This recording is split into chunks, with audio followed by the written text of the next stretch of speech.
তাদের নিজেদের জীবনগুলি পর্যন্ত বিলীন করে দিয়েছে শুধু একমাত্র ইসলামের কালিমাকে উড্ডীন করার জন্য। কথা কোন ঠিক কিনা?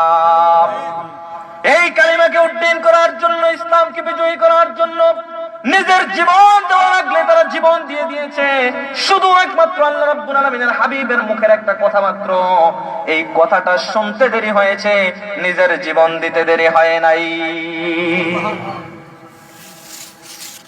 সাহাবায়ে কেরামকে যখন জিহাদের ময়দানে ডাকা হলো মুতার জিহাদের জন্য, আল্লাহ রাব্বুল আলামিনের হাবিব বিশ্বনবী মুহাম্মদুর রাসূলুল্লাহ সাল্লাল্লাহু আলাইহি ওয়াসাল্লাম সাহাবায়ে কেরামদেরকে ডাক দিলেন। ডাক দেওয়ার পরে তিনজন সেনাপতির নাম আল্লাহর নবী ঘোষণা করে দিলেন। একটা জিহাদের ময়দানে সেনাপতির প্রয়োজন হয় মাত্র একজন। জোরে বলেন কয়জন? মাত্র একজন সেনাপতির প্রয়োজন হয়, কিন্তু আল্লাহর নবী তিনজন সেনাপতির নাম ঘোষণা করে দিলেন। ওই ঘোষণা করে দেওয়ার একমাত্র কারণ হলো সাহাবায়ে কেরাম পর্যন্ত বুঝতে পেরেছিলেন আল্লাহর নবী যে তিনজন সেনাপতির নাম ঘোষণা করেছেন, তার মানে একজন সেনাপতিকেও আল্লাহ রাব্বুল আলামিন গাজী বানায়া পৃথিবীতে ফিরাইয়া দিবেন না। তিনজন সেনাপতিকে আল্লাহ শহীদ হিসেবে কবুল করে নিয়েছে। সেনাপতিরা নিজেদের জীবন পর্যন্ত আল্লাহর নবীর কথায়, আল্লাহর রাহে তাদের জীবনগুলি বিলীন করে দিয়েছেন। শুধু একমাত্র কারণ হলো তারা নিজেদের জীবনের চাইতে আল্লাহর নবীকে বেশি ভালোবেসেছে। নিজেদের জীবনটা আল্লাহর নবী বিশ্বনবী মুহাম্মদুর রাসূলুল্লাহ সাল্লাল্লাহু আলাইহি ওয়াসাল্লামকে তারা এমন ভাবে অনুকরণ করে নিজেদের জীবনটা সাজিয়েছেন, তাদের জন্য আল্লাহ রাব্বুল আলামিন দুনিয়াতে 10 জনকে জান্নাতের সার্টিফিকেট আল্লাহ রাব্বুল আলামিনের হাবিবের দ্বারা দিয়ে দিয়েছে। কিন্তু আমরা দেখা গেছে যে আজকে নামাজের কথা বললে আমাদেরকে পাওয়া যায় না। নামাজের কথা যখন আমাদেরকে বলা হয় আমাদেরকে পাওয়া যায় না। নামাজ আমরা পড়তে চাই না, নামাজ আমরা আদায় করতে চাই না। যদি নামাজগুলো সঠিকভাবে আদায় করতাম, আল্লাহর জান্নাত আমাদের জন্য অবধারিত হয়ে যেত। ঠিক কিনা বলেন? তার পরবর্তী অংশে আল্লাহ তাবারক ওয়া তাআলা বললেন, ওয়া'আদান আলাইহি হাক্কান ফিত তাওরাতি ওয়াল ইনজিলি ওয়াল কুরআন। জোরে বলি আল্লাহু আকবার। আল্লাহ রাব্বুল আলামিন তার বান্দাদেরকে ডেকে ডেকে বললেন, ওয়া'দান আলাইহি হাক্কান ফিত তাওরাতি ওয়াল ইনজিলি ওয়াল কুরআন। আল্লাহ রাব্বুল আলামিন যে ওয়াদা দিয়েছেন তা সত্য ওয়াদা দিয়েছেন। জান্নাতের ওয়াদা যে বান্দাদেরকে দিয়েছেন তা সত্য, এতে মিথ্যা বলার কোনো জো নাই। কথা বলেন ঠিক কিনা? কারণ আল্লাহ রাব্বুল আলামিন যদি কাউকে ওয়াদা দেয়, সেই ওয়াদার বরখেলাপ আমার আল্লাহ করতে পারে না। পৃথিবীর হাবিজাবি মানুষ আমরা যদি ওয়াদা দেই, আমাদের ওয়াদার বরখেলাপ হয়ে যায়, আমরা মুনাফিকি করতে পারি। কিন্তু আমার আল্লাহ যদি ওয়াদা দেয়, সেই ওয়াদা আমার আল্লাহ রাব্বুল আলামিন কখনোই বরখেলাপ করে না। কথা কোন ঠিক কিনা? আল্লাহর ওয়াদা সত্য, সেটা শুধু কোরআনে আসে নাই, বরং আল্লাহ রাব্বুল আলামিন ইনজিল এবং তাওরাতের মধ্যে আল্লাহ তাবারক ওয়া তাআলা সেটাকে রেকর্ড করে দিলেন যে আমি আল্লাহ রাব্বুল আলামিন ইনজিল এবং তাওরাতের মধ্যে এবং কোরআনের মধ্যে, তিনটার মধ্যে আমি আল্লাহ রাব্বুল আলামিন উল্লেখ করে দিয়েছি যে আমি আল্লাহ রাব্বুল আলামিনের ওয়াদা যেটা দিয়েছি সেটা সত্য ওয়াদা। সুবহানাল্লাহ। তারপরে আল্লাহ তাবারক ওয়া তাআলা বললেন, ওয়া মান আওফা বিআহদিহি মিনাল্লাহি ফাস্তাবশিরু বিবাইইকুমুল্লাযী বায়াতুম বিহি। ওয়া মান আওফা বিআহদিহি, আর আল্লাহ রাব্বুল আলামিন নিজের ওয়াদা যেটা দিয়ে থাকেন, আল্লাহ কখনো ওয়াদা বরখেলাপ করে না। আল্লাহর চাইতে আর কে বেশি ওয়াদা পূরণকারী আছে? যদি দুনিয়ার মধ্যে কেউ থাকে, সেটা তোমরা জানাইয়া দাও। আল্লাহু আকবার, আল্লাহু আকবার। আর কে আছে? আল্লাহ তোমাদেরকে প্রশ্ন করেছেন, ওয়ামান আওফা, আর কে আছে যে আল্লাহর চাইতে বেশি ওয়াদা পূরণ করতে পারে? আল্লাহর চাইতে বেশি ওয়াদা পূরণ করনেওয়ালা পৃথিবীর জমিনে তোমাদের কোনো বন্ধুরা নাই। আমরা যদি ওয়াদা করি কিন্তু আমাদের ওয়াদার বরখেলাপ হয় কি হয় না? জোরে বলেন। কিন্তু ওয়াদার বরখেলাপ করা যাবে না। যদি ওয়াদার বরখেলাপ আমরা করি তাহলে কিন্তু মুনাফিকের খাতায় নামটা লেখা হয়ে যাবে। আর যদি মুনাফিক হয়ে যায়, জাহান্নামের সবচাইতে নিকটতম একেবারেই নিম্ন স্তরের স্থান হয়ে যাবে মুনাফিকের, যার চাইতে নিচে আর কারো স্থান হতে পারে না। কাফিরদের চাইতেও নিচে মুনাফিকের স্থান, কারণ মুনাফিকরাই ইসলামকে ধ্বংস করার জন্য পৃথিবীতে আব্দুল্লাহ ইবনে উবাই ইবনে সুলুলের মতো মুনাফিকদেরকে আল্লাহ রাব্বুল আলামিন পৃথিবীতে দৃষ্টান্ত দেখিয়ে গেছেন। তারাই হচ্ছে পৃথিবীর সবচাইতে কলঙ্কতম ব্যক্তিত্ব যারা ছিল মুনাফিক। কথা বলেন ঠিক কিনা? আজকেও আমাদের দেশে আমাদের জমানায় দেখা গেছে অনেক মানুষ অনেক ধরনের কথা বলে, কিন্তু কথা বলার পরেও সেই কথা ওয়াদার কোনো ঠিক রাখতে পারে না। ওয়াদার বরখেলাপ আমাদের হয়ে যায়। আল্লাহ রাব্বুল আলামিন যেন সবাইকে মাফ করে দেয়। জোরে বলি আমিন। তারপরে আল্লাহ রাব্বুল আলামিন বললেন, মিনাল্লাহি ফাস্তাবশিরু বিবাইকুমুল্লাযী বায়াতুম বিহি। আর তোমরা আল্লাহর সাথে কেনা বেচায় লিপ্ত হয়ে গেছো। আল্লাহর সাথে যদি কেউ কেনা বেচায় লিপ্ত হয়ে যায়, তার চাইতে আনন্দতম মুহূর্ত আর কোনো কিছুই হতে পারে না। বরং তোমরা আল্লাহর সাথে কেনা বেচায় লিপ্ত হয়ে গেছো। আল্লাহ তোমাদের জান এবং মালের বিনিময়ে তোমাদেরকে জান্নাত দিয়ে দিলেন। এটাই হলো আল্লাহর সাথে তোমাদের কেনা এবং বেচার রফা এবং দফা। কথা কোন ঠিক কিনা? আর এই কেনা বেচা নিয়ে তোমরা আনন্দ করতে থাকো। জোরে বলি সুবহানাল্লাহ। আল্লাহর সাথে কেনা বেচা তোমাদের হয়ে যায় যখন তোমরা তোমাদের জান এবং মালগুলি আল্লাহর রাস্তায় বিলীন করে দিবা। আল্লাহ রাব্বুল আলামিন তোমাদের জন্য জান্নাত দিয়ে দেয়। কথা কোন ঠিক কিনা? সম্মানিত উপস্থিতি, তারপরে আল্লাহ রাব্বুল আলামিন বললেন, ওয়াযালিকা হুয়াল ফাওজুল আযীম। আর এর চাইতে বড় সাফল্য, এর চাইতে বড় মহা সাফল্য আর কি তোমাদের জন্য হতে পারে? তাহলে এখানে কয়েকটা জিনিস পেলাম। যদি আমরা মুমিনের মতো মুমিন যদি হতে পারি, ওই মুমিনের জন্য আল্লাহ রাব্বুল আলামিন, মুমিন যদি তার জান এবং মাল আল্লাহর রাস্তায় যদি সে দিয়ে দেয়, আল্লাহ রাব্বুল আলামিন বিনিময়ে তাকে কি দিয়ে দিবেন? কি দিবেন? আল্লাহ রাব্বুল আলামিন বিনিময়ে তাকে জান্নাত দিয়ে দিবেন। আল্লাহ রাব্বুল আলামিন বিনিময়ে তাকে যদি জান্নাত দিয়ে দেয়, এর চাইতে বড় সাফল্য, এর চাইতে বড় মহা সাফল্য তোমাদের জন্য কি হতে পারে? দুনিয়ায় আমরা মনে করি যে আজকে আমার লক্ষ কোটি কোটি টাকা ব্যাংক ব্যালেন্স আছে। ইসলামী ব্যাংকের মধ্যে কোটি কোটি টাকা, তারপরে জনতা ব্যাংকে লক্ষ লক্ষ টাকা, সুইস ব্যাংকের মধ্যে লক্ষ লক্ষ ডলার আমি জমা করেছি। আমি মনে করি যে এই লক্ষ কোটি কোটি টাকাই বুঝি আমার জন্য পৃথিবীতে মহা সাফল্য। ছেলে একটা থাকে আমেরিকাতে, আরেকটা থাকে কানাডায়, আরেকটা থাকে সুইজারল্যান্ড, আরেকটা থাকে মনে করেন অন্য কোন বড় দেশে। আমি মনে করি আমার চাইতে সফল কাম পৃথিবীতে আর কি হতে পারে? লক্ষ লক্ষ কোটি কোটি টাকা দৈনন্দিন কিংবা মাসিক সময়ে প্রতি মাসে আমার অ্যাকাউন্টের মধ্যে জমা হয়। আমার মতো সফল কাম আর কেউ পৃথিবীতে নাই। কথা কোন ঠিক কিনা? কিন্তু জেনে রাখবেন, এই সম্পদ একদিন আপনার জন্য কাল হয়ে দাঁড়িয়ে যাবে। এই সম্পদ একদিন আপনার জন্য কাল হয়ে দাঁড়িয়ে যাবে। এই সম্পদের পরিপূর্ণভাবে যাকাত যদি আপনি না দিতে পারেন, এই সম্পদ যদি আপনি ব্যয় না করেন, আল্লাহর রাস্তায় যদি আপনি আপনার সম্পদটাকে ব্যয় না করেন, তাহলে এই সম্পদ আপনাকে বিষধর সাপ হয়ে গলায় পেঁচায়া পেঁচায়া কিয়ামতের দিন ঠোকর মারবে। নাউযুবিল্লাহ বলেন। আপনি মনে করেছেন আপনি সফল কাম, কিন্তু না, আপনি সফল কাম হন নাই এখনো। আপনি সফল কাম হতে পারেন নাই যতদিন পর্যন্ত পরিপূর্ণভাবে আপনি মুমিন না হতে পারবেন, ততদিন পর্যন্ত আপনার সফল কামিতা আপনার জন্য আসবে না। ঠিক কিনা বলেন? তার পরবর্তী অংশে, পরবর্তী আয়াতে আল্লাহ রাব্বুল আলামিন বললেন,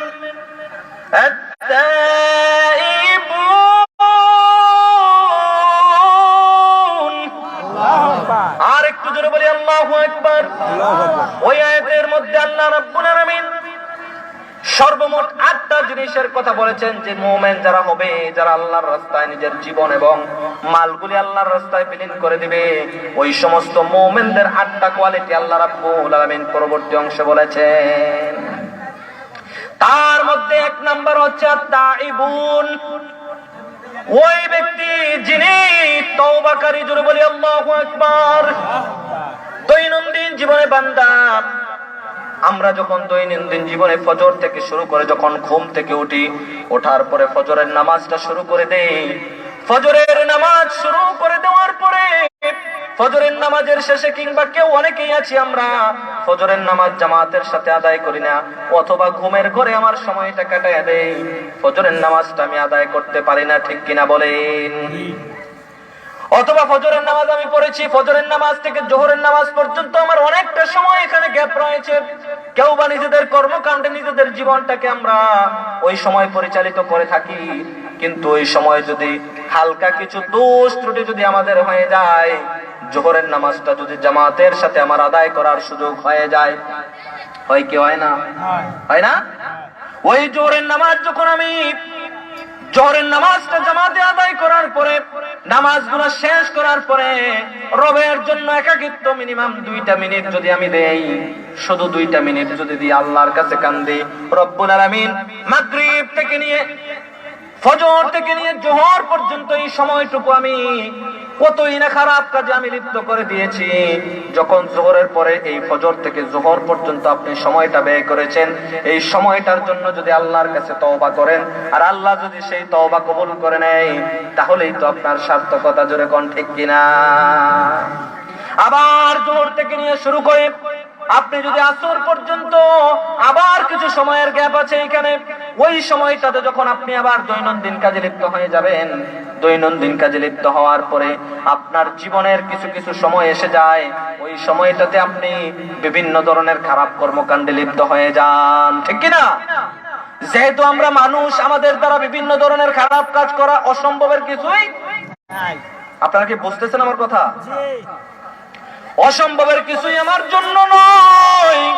যখন ওই সময়টুকু আমি আল্লাহর রাস্তায় যতটুকু সময় দিয়েছি কিংবা দেই নাই, আসরের নামাজ আদায় করার পরে যখন আমি আবার আল্লাহ রাব্বুল আলামিনের জন্য একাকী নিবৃত্তে 2টা মিনিট সময় দিয়া আল্লাহর কাছে যদি চোখের পানি ফেলে দিয়া কান্দি, আল্লাহ রাব্বুল আলামিন এই সময়টুকুতে, অর্থাৎ জোহরের পর থেকে আসর পর্যন্ত এই সময়টুকু আমি অনেক খারাপ কাজে লিপ্ত হয়ে গিয়েছিলাম, তুমি যদি মাফ না করো তাহলে আমার তো কোনো উপায় থাকবে না।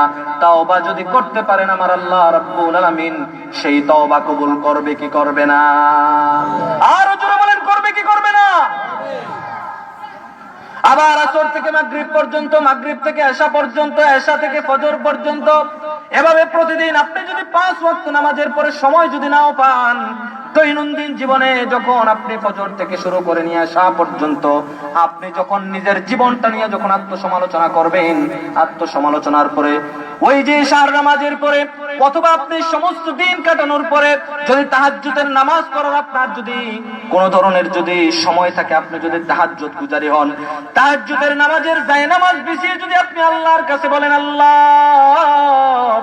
সমস্তটা দিন আমি তো অনেক ধরনের অন্যায় করেছি, ওই সমস্ত দিনের অন্যায়গুলি তুমি রব্বুল আলামিন ছাড়া মাফ করার মতো আর কেউ হয় না, ঠিক কিনা বলে? তুমি রব্বুল আলামিন যদি আমাকে মাফ করে দাও, তোমার তো কারো কাছে কোনো ধন্যা দেওয়া লাগবে না, তোমার তো কারো কাছে কোনো কৈফিয়ত দেওয়া লাগবে না। যদি এভাবে আরাধনা করে করে চোখের পানিগুলি ফেলে দিয়ে যদি আমরা যদি আল্লাহ রাব্বুল আলামিনের কাছে যদি কান্নাকাটি করতে পারি, আল্লাহ রাব্বুল আলামিন আমাদের জিন্দেগীর দৈনন্দিন জীবনের গুনাহগুলি মাফ করবে কি করবে না? তাহলে প্রয়োজন আছে না নাই? দৈনন্দিন তওবা জীবনে একবার আপনার তো জানা নাই কোন দিন মালাকুল মউত এসে সামনে হাজির হয়ে যায়, আপনার আমার জানা নাই। তাই এই জন্য প্রত্যেকদিন আমাদেরকে আল্লাহর কাছে তওবা করা লাগবে, ঠিক কিনা বলেন? যদি প্রত্যেকটা দিন আল্লাহর কাছে তওবা করতে পারি, তাহলে আল্লাহ রাব্বুল আলামিন তওবার বিনিময়ে আমাদেরকে মাফ করে দিতে পারেন। আল্লাহ রাব্বুল আলামিন বলেন, ইয়া আইয়ুহাল্লাযীনা আমানু তুবু ইলাল্লাহি তাওবাতান নাসুহা। কে বলেছেন? আরো জোরে বলেন কে? আল্লাহর নাম নিতে ভয় লাগে আমাদের। আশুক না যত বাধা, যত ঝড় সাইক্লোন, রাসূলের পথে মোরা চলবই। আশুক না যত বাধা, যত ঝড় সাইক্লোন, রাসূলের পথে মোরা চলবই চলবই। এই জীবন বাজি রেখে দিনের নিশান মোরা বাংলার আকাশে ওড়াবই। ঠিক কিনা বলেন? মোরা কামানের মুখোমুখি দাঁড়িয়ে, মোরা কামানের মুখোমুখি দাঁড়িয়ে আল্লাহু আকবার বলবো। আশুক না যত বাধা, যত ঝড় সাইক্লোন, রাসূলের পথে মোরা চলবই চলবই। ঠিক কিনা বলেন? যত বাধা বিপত্তি আসুক না কেন রাসূলের পথে চলা রাখবে। আল্লাহু আকবারের স্লোগান আমাদের মুখ থেকে আসবেই। যত বাধা বিপত্তি দুনিয়াতে আসুক না কেন এই আল্লাহু আকবারের স্লোগান আমাদের মন থেকে কেউ মুছতে পারবেন না। জোরে বলেন ঠিক কিনা? আর আল্লাহ রাব্বুল আলামিন বলতেছেন, ইয়া আইয়ুহাল্লাযীনা আমানু তুবু ইলাল্লাহি তাওবাতান নাসুহা। ও দুনিয়ার মুমিনেরা তোমরা শুনো, হে দুনিয়ার মুমিনেরা, তুবু ইলাল্লাহ, তোমরা আল্লাহর কাছে তওবা করো। তাওবাতান নাসুহা, আর তওবাটা হবে এমন তওবা যেই তওবাটা হবে খালেস অন্তরের তওবা। খাঁটি তওবা তোমরা করো, এমন তওবা করো যেই তওবার কারণে আল্লাহ রাব্বুল আলামিন তোমাদের বিগত জিন্দেগীর যত গুনাহ আছে সমস্ত গুনাহগুলি মাফ করে দিয়া তোমাদেরকে জান্নাতের মেহমান হিসেবে কবুল করে নেয়। ঠিক কিনা বলে? তাহলে এমন তওবা, খালেস অন্তরের তওবা আমাদেরকে করা লাগবে। পারবো তো ইনশাআল্লাহ? আল্লাহ যেন কবুল করে, জোরে বলি আমিন। আর তাওবার ব্যাপারে আল্লাহ রাব্বুল আলামিনের হাবিব বিশ্বনবী মুহাম্মদুর রাসূলুল্লাহ সাল্লাল্লাহু আলাইহি ওয়াসাল্লাম বুখারী শরীফের হাদিসের মধ্যে বলেন, আল্লাহ রাব্বুল আলামিনের হাবিব ডেকে ডেকে বললেন, হযরতে আনাস রাদিয়াল্লাহু তাআলা আনহু থেকে বর্ণিত, রাসূল পাক সাল্লাল্লাহু আলাইহি ওয়াসাল্লাম বলেন, যেই ব্যক্তিটা তওবা করবে, তওবা করকারী ব্যক্তিটা এমন একটা ব্যক্তি হবে, যদি কোনো ব্যক্তি তার হারানো উট, একটা উট যদি সে হারিয়ে ফেলে, ওই উটটা হারালে পরে কয়েকদিন পরে যদি, অথবা কিছু সময় পরে যদি, অথবা কয়েক মাস পরে যদি ওই ব্যক্তিটা তার উটটা, হারানো উট যদি সে ফিরে পায়, সে কি খুশি হবে না বেজার হবে? কেমন খুশি? অনেক খুশি। আমাদের দেশে তো উট নাই। মনে করেন কারো একটা BMW গাড়ি আছে, অথবা কারো একটা ল্যান্ড ক্রুজার আছে, অথবা কারো একটা মার্সিডিজ গাড়ি আছে। ওই গাড়িটা হঠাৎ ক্যান্টনমেন্ট গুমতি টাওয়ারের সামনে গাড়িটা সে হারিয়ে ফেলেছে। কেউ তার গাড়িটাকে নিয়ে গেছে, কিন্তু কয়েকদিন কিংবা কয়েক মাস পরে যখন ওই গাড়িটা আবার গুমতি টাওয়ারের নিচে যদি সে পায়, কেমন খুশি হবে বলেন তো?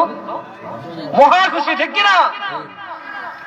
ওই ব্যক্তিটা তার গাড়িটাকে, ওই ব্যক্তিটা তার উটটাকে ফিরে পেলে যতটুকু খুশি হয়, বান্দা যদি তওবা করে আল্লাহর রাস্তায় যদি ফিরে আসতে পারে, আমার আল্লাহ রাব্বুল আলামিন ওই বান্দার প্রতি আরো লক্ষ কোটি কোটি গুণ বেশি খুশি হয়ে যায়।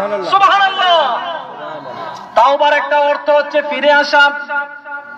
যখন আপনি বিগত জিন্দেগীর সমস্ত গুনাহগুলি থেকে, যত খারাপ কাজ আপনি পৃথিবীতে করেছেন, সমস্ত খারাপ কাজগুলি আপনি ছেড়ে দিয়া যখন আল্লাহর রাস্তায় যখন আপনার সময় লাগায় দিবেন, আপনি যখন ফিরে আসবেন, তখনই আল্লাহ রাব্বুল আলামিন কেমন খুশি হয়ে যায়, যেমন খুশি হয় ওই ব্যক্তিটা তার উটটা ফিরে পেলে তার চাইতে অধিক খুশি হয়ে যায় আমার আল্লাহ রাব্বুল আলামিন। সুবহানাল্লাহ বলেন। তারপরে 2 নাম্বার কোয়ালিটি হলো, আল্লাহ রাব্বুল আলামিন 112 নম্বর আয়াতের মধ্যে 2 নাম্বার কোয়ালিটি দিলেন, আল-আবিদুন।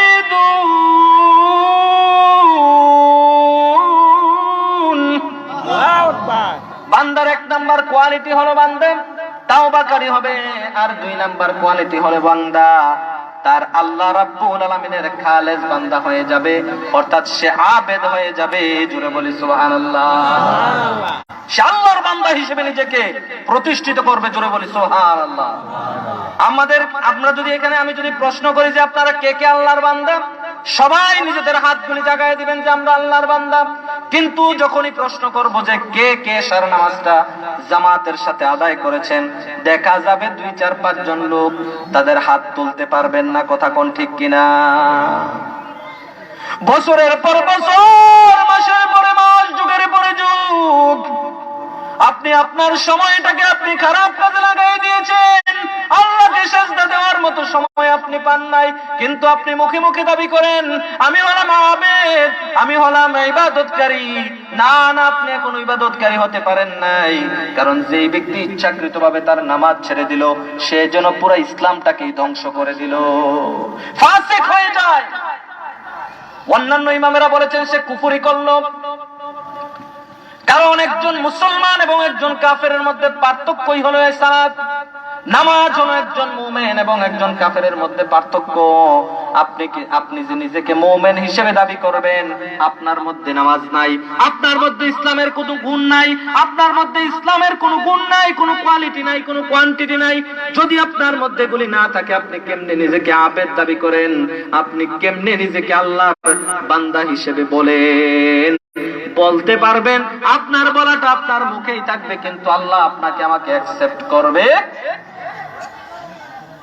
আল্লাহর কাছে যদি গ্রহণযোগ্যতা পেতে হয়, অবশ্যই আল্লাহ রাব্বুল আলামিনের কাছে আমাদেরকে ধন্যবাদ দেওয়া লাগবে, ঠিক কিনা? আল্লাহর কাছে ধন্যবাদ দেন নাই, জীবনে কোনোদিন নামাজের ধারে কাছেও যায় নাই, এমন পাবলিকও খুঁজে পাওয়া যায়। দুইটা ঈদ বছরে, ওই ঈদের নামাজেও মানুষ যায় না, এমন ধরনের পাবলিকও আমাদের সমাজে আছে না নাই? জুমার নামাজে তো যায় না, যায় নাই, কিন্তু ঈদের নামাজ গুলোতেও যায় না। আবার সে নিজেকে মুমিন হিসেবে, মুসলমান হিসেবে আখ্যায়িত করে, সে কখনো মুমিন মুসলমান হতে পারে নাই। মুসলমান, এখনো সময় আছে, এখনো সময় আছে আল্লাহর বান্দা হিসেবে নিজেকে কবুল করার জন্য। আল্লাহর কাছে যদি ধন্যার মতো ধন্যা দিতে পারেন, আল্লাহর কাছে যদি তওবা করতে পারেন, খাস আবেদ হিসেবে যদি আপনি আপনার সময়টা আল্লাহর কাছে লাগাই দিতে পারেন, তাহলে আল্লাহ রাব্বুল আলামিন আপনার আমার জন্য সুখময় স্থান রেখে দিয়েছেন, জান্নাত।